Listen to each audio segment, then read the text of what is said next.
Esa Unggul Insight. Halo Sobat Unggul, selamat pagi.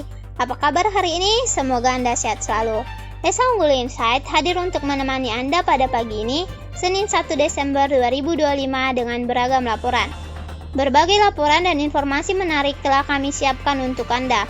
Di antaranya pengesahan Undang-Undang KUHP oleh DPR yang akan berlaku bersamaan dengan Undang-Undang KUHP pada 2 Januari 2026. Undang-undang tentang Kitab Undang-Undang Hukum Acara Pidana dapat disetujui untuk disahkan menjadi undang-undang. Setuju. Sementara itu, kabar duka datang dari Vatikan. Pemimpin tertinggi umat Katolik telah berpulang. This bring me to tears would be the way that he cared about everybody. Namun satu hal yang selalu membuat saya menitikkan air mata adalah cara beliau peduli terhadap semua orang. Saya Mendriani Siregar, kita buka laporan Esa Unggul Insight hari ini disampaikan oleh Charles Yolanda.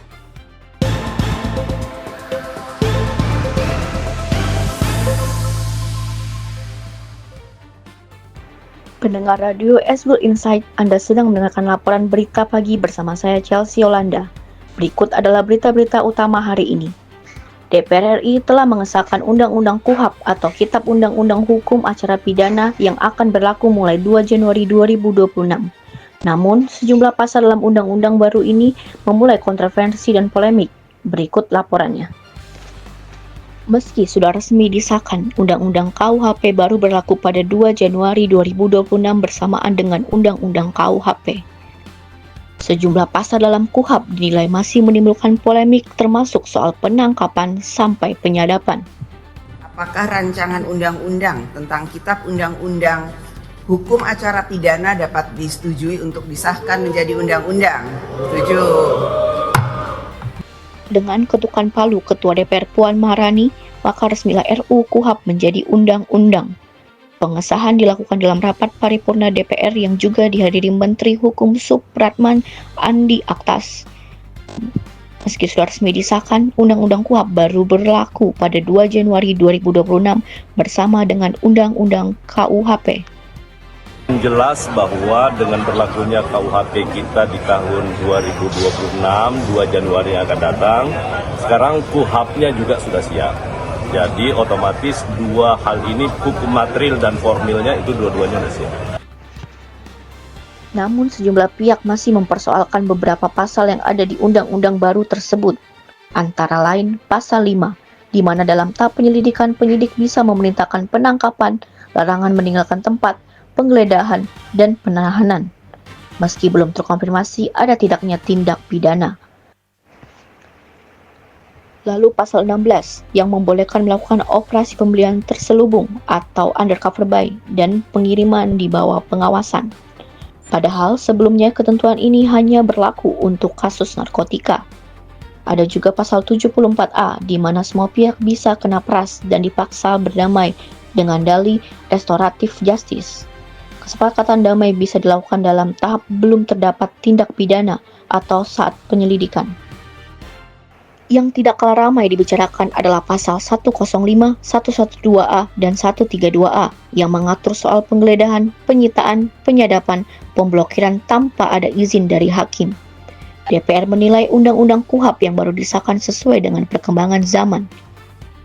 Banyak sekali hal-hal yang diperbaharui yang sudah melibatkan banyak pihak yang kemudian dalam pembaharuannya itu berpihak kepada hukum yang mengikuti zaman atau hukum-hukum atau undang-undang yang berlaku sekarang.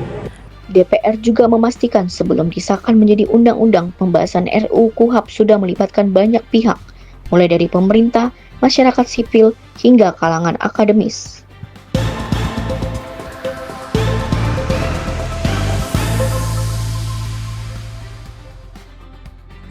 Pendengar setia, bersama saya Zahfana Zain akan membacakan berita kabar duka datang dari Tol Cipali. Kecelakaan beruntun yang melibatkan 2 bus dan 1 minibus menewaskan 5 orang dan melukai puluhan lainnya. Berikut kronologi lengkapnya. Kecelakaan beruntun yang terjadi di Tol Cipali kilometer 72 Purwakarta, Jawa Barat pada Selasa dini hari 18 November 2025. Kecelakaan yang melibatkan 2 bus dan 1 minibus itu menyebabkan 5 orang meninggal dunia dan puluhan lainnya mengalami luka-luka serius. Insiden terjadi sekitar pukul 2.30 waktu Indonesia Barat saat ketiga kendaraan melaju dari arah Cirebon menuju Jakarta. Menurut keterangan kepolisian, kecelakaan bermula saat sebuah minibus yang melaju di jalur cepat tiba-tiba berpindah ke jalur 2. Pada saat bersamaan, sebuah bus Agramas datang dari belakang dan diduga kurang menjaga jarak aman. Akibatnya, bus Agramas menabrak bus Sinar Jaya yang berada di depannya. Benturan itu menyebabkan bus Sinar Jaya terdorong dan menghantam minibus Grand Max, sehingga kedua kendaraan tersebut kehilangan kendali dan terperosok ke dalam parit di sisi jalan tol. Bus Agramas sendiri menabrak pembatas jalan dan akhirnya melintang di jalur kedua. Korban tewas dalam kecelakaan ini terdiri dari 2 penumpang bus Agramas dan 3 penumpang Grand Max. Selain itu, setidaknya 39 orang luka-luka dengan beberapa di antaranya mengalami luka berat. Korban luka-luka telah dilarikan ke Rumah Sakit Abdul Razak dan Rumah Sakit Siloam Purwakarta untuk mendapatkan perawatan medis. Polisi bersama tim gabungan dari Polres Purwakarta dan Polda Jawa Barat telah melakukan olah tempat kejadian perkara menggunakan teknologi scanner 3D guna mendapatkan gambaran menyeluruh mengenai kecelakaan ini. Pihak kepolisian juga telah meminta keterangan sejumlah saksi mata untuk memperjelas kronologi dan mencari penyebab utama kecelakaan.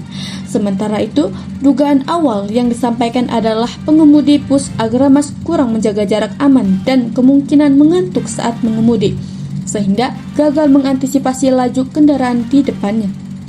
Namun, penyelidikan masih berlanjut untuk memastikan faktor penyebab serta aspek lainnya dari kecelakaan ini.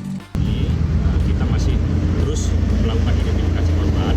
Sampai saat ini kita masih mendatakan kurang lebih 44 korban, terdiri dari 5 korban meninggal dunia, 3 korban luka berat, 36 luka ringan. Demikian laporan terkini dari Tol Cipali, Purwakarta.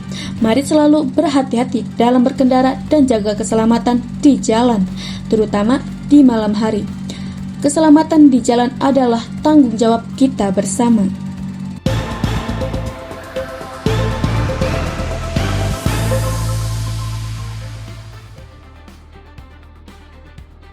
Pendengar kabar duka dari Vatikan, Paus Fransiskus, pemimpin gereja Katolik yang memikat dunia dengan kesederhanaan, keberanian, dan kasih yang tulus, telah berpulang pada usia 88 tahun. Paus Fransiskus wafat pada 21 April 2025, sehari setelah menyampaikan berkat publik terakhirnya di lapangan Santo Petrus, Vatikan. Momen Paskah itu menjadi perpisahan yang menggetarkan hati umat Katolik dan warga dunia. Sejak awal kepausannya pada 13 Maret 2013, George Mario Bergoglio, paus pertama dari Amerika Latin dan Ordo Yesuit, telah menunjukkan arah baru bagi gereja. Sehari setelah terpilih, ia membawa pengungsi Suriah dari Yunani ke Vatikan, sebuah langkah nyata keberpihakan pada yang terpinggirkan. Ia memeluk mereka yang tak terlihat, penyandang disabilitas, tunawisma, lansia, narapidana, dan anak-anak yang sakit. Seperti pada tahun 2013 ketika ia memeluk seorang pria dengan kondisi Joseph Karimerik atau sebutan manusia gajah. Bagi Paus Fransiskus tak ada yang terlalu jauh untuk dirangkul. Bring me to tears would be the way that he cared about everybody. Namun satu hal yang selalu membuat saya menitikkan air mata adalah cara beliau peduli terhadap semua orang. Bahkan saat sedang kesakitan, beliau menghentikan kopi mobile dan memeluk anak-anak yang sakit atau orang-orang yang menderita. Ia memilih nama Fransiskus terinspirasi dari Santo Fransiskus dari Assisi, santo yang dikenal karena cinta pada damai, alam, dan kaum miskin. Ia menolak tinggal di istana apostolik, memilih casa Santa Marta bersama para imam dan uskup. Ia menolak pantofel merah, memilih sepatu ortopedik lamanya. Sebuah pesan yang memiliki makna pemimpin sejati berjalan bersama, bukan di atas. This whole pontificate was in October 2019 when right behind me here in the square, Pope Francis opening the Synod on Amazonia walked with.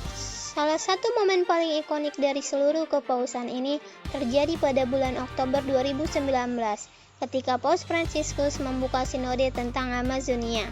Ia berjalan bersama penduduk asli Amazonia dengan hiasan kepala, perahu, dan genderang mereka. Ia hanya mengenakan pakaian putih, seorang imam di antara umatnya. Bersama mereka berjalan melintasi alun-alun. Saya pikir tidak ada yang lebih baik untuk menggambarkan bukan hanya siapa Fransiskus, tetapi juga gereja yang ingin dia lihat berjalan bersama umat. Kini Paus Fransiskus akan dimakamkan di Basilia Santa Maria Maggiore, Roma, dekat ikon Santa Maria yang sangat ia cintai, bukan di Katedral Santo Petrus bersama para paus sebelumnya. Pemakamannya di Sabtu nanti akan banyak dihadiri kepala negara. Mendriani Siregar melaporkan untuk Esa Unggul Insight.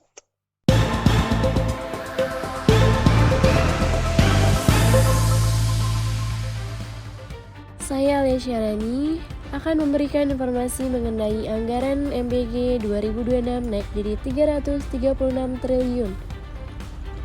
Pemerintah menargetkan percepatan program makan bergizi gratis atau disebut MBG pada 2025 sehingga kebutuhan anggaran diproyeksikan meningkat hingga 336 triliun pada tahun 2026. Hal ini disampaikan Badan Gizi setelah Presiden meminta percepatan distribusi manfaat kepada anak-anak di seluruh Indonesia. Badan Gizi menjelaskan bahwa saat ini anggaran yang tersedia mencapai 71 triliun dengan mekanisme layanan berjalan bertahap 3 juta penerima hingga April, 6 juta penerima hingga Agustus, dan meningkat menjadi 15 hingga 17,5 juta penerima hingga akhir Desember 2025. Namun tingginya pemerintahan dari masyarakat membuat pemerintah mendorong percepatan agar program dapat segera menjangkau 82,9 juta penerimaan manfaat pada 2025. Untuk mencapai target tersebut diperlukan tambahan anggaran 25 triliun per bulan. Percepatan itu kita lakukan mulai September, maka kita akan butuh 100 triliun. Kalau nanti ternyata bisa dilakukan mulai Oktober, maka tambahannya 75 triliun. Tapi kalau bisa dilakukannya November, ya 50 triliun. Pemerintah menegaskan bahwa kesuksesan MBG bergantung pada 3 faktor utama, yaitu anggaran, sumber daya manusia atau disebut SDM, dan infrastruktur dari sisi SDM. Pemerintah telah melatih 2.000 tenaga gizi serta menyiapkan pelatihan bagi 30.000 tenaga tambahan yang akan selesai pendidikannya pada akhir Juli dan siap melayani mulai September setelah melalui orientasi lapangan.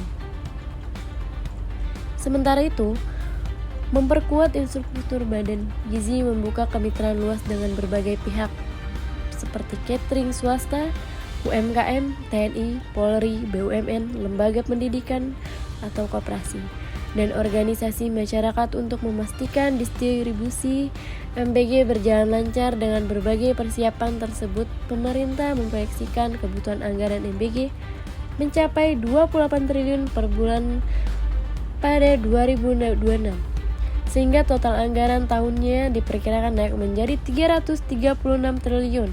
Langkah ini dilakukan untuk memastikan seluruh anak Indonesia mendapatkan akses makan bergizi secara merata dan berkelanjutan.